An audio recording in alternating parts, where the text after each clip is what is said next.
भिकारी फाडफाड बोलत होता इंग्लिश. सत्य समजताच जागी चटक, पोलिसांच्या पायाखालची जमीनच सरकली. इंदूर शहरातील गजबजलेल्या सराफा बाजार परिसरात अनेक वर्षांपासून एक व्यक्ती रोज त्याच जागेवर दिसायचा.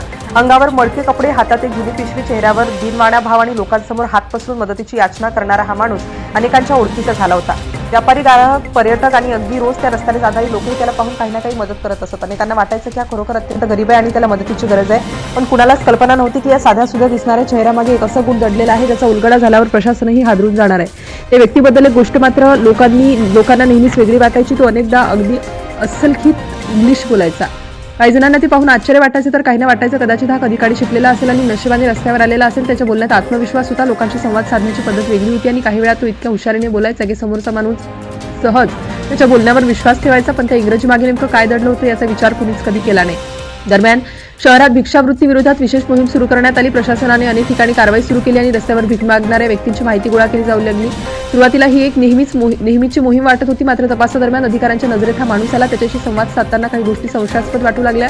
त्याची उत्तरं, त्याचा आत्मविश्वास आणि त्याचं वागणं पाहून अधिकाऱ्यांनी त्याची सखोल चौकशी करण्याचा निर्णय घेतला. चौकशी जशी जशी पुढे सरकत गेली तसतसं अनेक धक्कादायक तपशील समोर येऊ लागले. हा माणूस ज्या पद्धतीने स्वतःबद्दल माहिती देत होता त्यात अनेक विसंगती दिसत होत्या. कधी तो स्वतःला पूर्णपणे वेगळं सांगायचा, कधी वेगळीच माहिती द्यायचा. प्रशासनाने त्याची पार्श्वभूमी तपासायला सुरुवात केली आणि त्यानंतर एकामागून एक असे पुरावे समोर येऊ लागले ज्यामुळे संपूर्ण तपासाचं स्वरूप बदलून गेलं. अधिकाऱ्यांनी त्याच्या नावावर असलेल्या कागदपत्रांची पडताळणी केली. सुरुवातीला त्यांनाही विश्वास बसत नव्हता, कारण समोर दिसणारा माणूस आणि कागदपत्रांमधील माहिती यांचा काहीही संबंध वाटत नव्हता. एका बाजूला रस्त्यावर भीक मागणारा व्यक्ती आणि दुसऱ्या बाजूला मालमत्तेचे दाखले. हा विरोधाभास पाहून तपास अधिक खोलवर नेण्यात आला. प्रत्येक नवीन माहिती आधीच्या माहितीपेक्षा अधिक धक्कादायक ठरत होती. हळूहळू हे स्पष्ट होऊ लागलं की हा माणूस अनेक वर्षांपासून जाणीवपूर्वक भिकाऱ्याचा वेश धारण करत होता. लोकांची सहानुभूती मिळवणं ही त्याची सवय बनली होती. दिनवाणं रूप, साधे कपडे आणि गरीब असल्याचं नाटक करून तो रोज मोठ्या प्रमाणात पैसे जमा करत होता. लोकांच्या मनात दया निर्माण करून त्याच्याकडून पैसे घेण्याचं काम तो इतक्या कौशल्याने करत होता की कुणालाही त्याच्यावर संशय येणार नाही. त्यानंतर समोर आलेली माहिती ऐकून तर अधिकारीही थक्क झाले. तपासात उघड झालं की या व्यक्तीकडे 1-2 नव्हे तर तब्बल 3 घरे आहेत. शहरातील वेगवेगळ्या भागात त्याच्या नावावर मालमत्ता असल्याचे पुरावे मिळाले.